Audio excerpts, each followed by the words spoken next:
What is good, Sixer Nation? You already know who this is. It's DFJ Hoops. Like, share, subscribe, hit the bell so you don't miss any videos released on this channel. Now, let's get into this right here.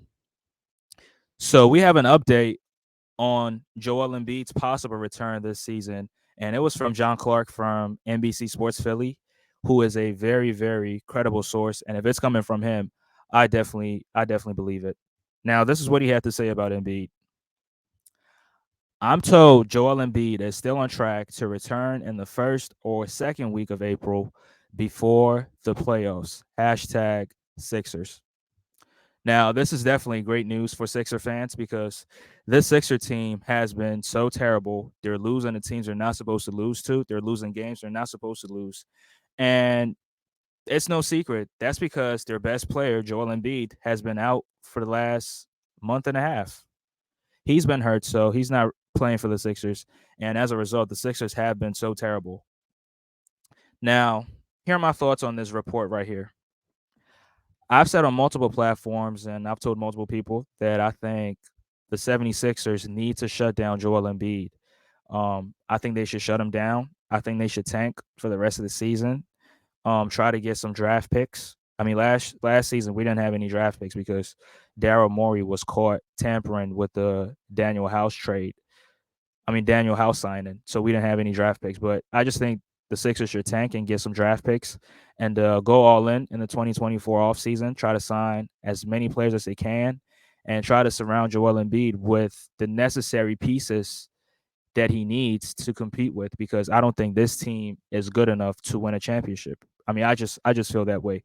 I don't think this team is that good because we don't compare to the Boston Celtics. We don't compare to the New York Knicks. They have a deep roster.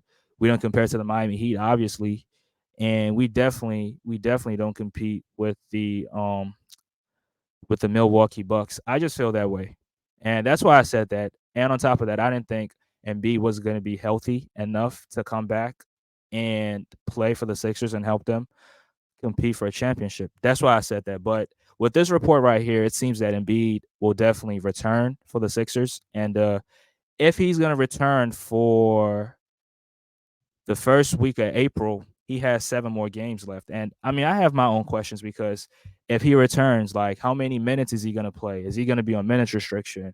If we have any back to backs, is he going to play? I have these questions, but these questions will definitely be addressed once he returns. And I don't know if it's going to be the first week or the second week. I'm just hoping it's the first week because if it's the first week, he'll have it's not enough, but maybe it's a good enough sample size of games for him to ramp up for playoff basketball because we know playoff basketball is not it's not like the regular season. Playoff basketball is a whole not it's a whole it's on a whole nother level. So, but if Embiid is healthy, then yeah, I agree with him wanting to come back to help this Sixer team to get into the playoffs. But if he's not healthy, my only thing is I don't want him going out there, risking further injuries or re-aggravating the current injury that he went down for, which was a left knee torn meniscus. Yeah, he injured his meniscus in his left knee. So I don't want him going out there and risking everything. I just feel like if he's not healthy, he should just sit out and just rehab. I mean, he went through the procedure. It was not a full surgery, but it was a meniscus procedure.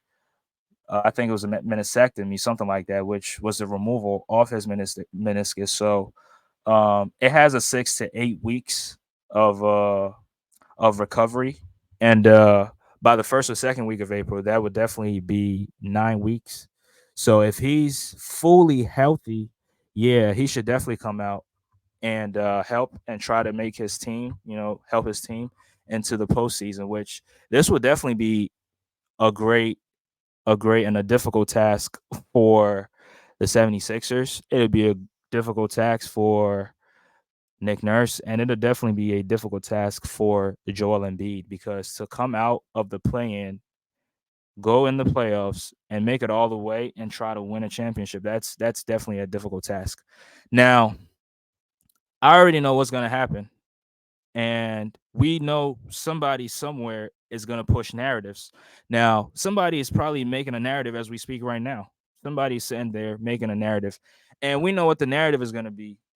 If Embiid is able to play and he's able to help the Sixers make a deep postseason run, and the Sixers make it to the finals and they win the championship, I know what the narrative is going to be. The narrative is going to be that he had 2 months of rest, and he was able to rest and heal his body.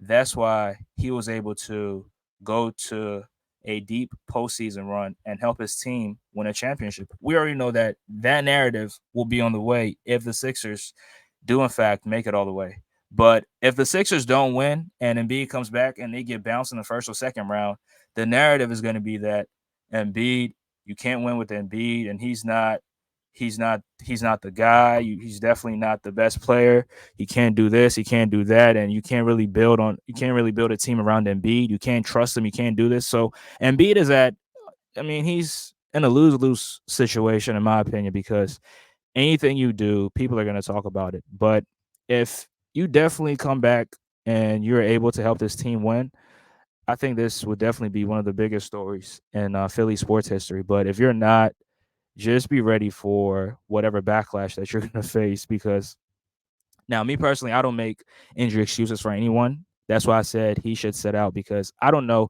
I don't know. So the thing is it's very tricky because we don't know if he's going to be fully healthy or not. Now, if he's not fully healthy and he's at 85%, 85, 87%, I would definitely take that because I don't even want him averaging 35 a game. I would definitely take 27, 28, or 29 a game with elite defense. I would definitely take that. And people don't give Embiid enough credit because they only focus on one side of the ball. But when it comes in the playoffs, he is always fantastic defensively. Like if you look at his numbers, defensively, he's averaging a lot of blocks, 3 or 4 blocks in a playoff series. He's an elite rim protector, but they just focus on the offensive side of the ball, and when he doesn't really perform, that's where people criticize him. But this, like I said, this is great news for Sixer fans, and I'm happy myself because I didn't want to see Embiid, go down like that. Even though I want them to shut him down if he's not healthy. But if he's healthy enough and he can, help his team win a championship, help his team compete, I would definitely say that he should definitely return. And I definitely want to see how this story is going to end. And these are my thoughts. Whatever you guys think, you can leave any comments right down below, and we'll talk about it. Until next time, peace.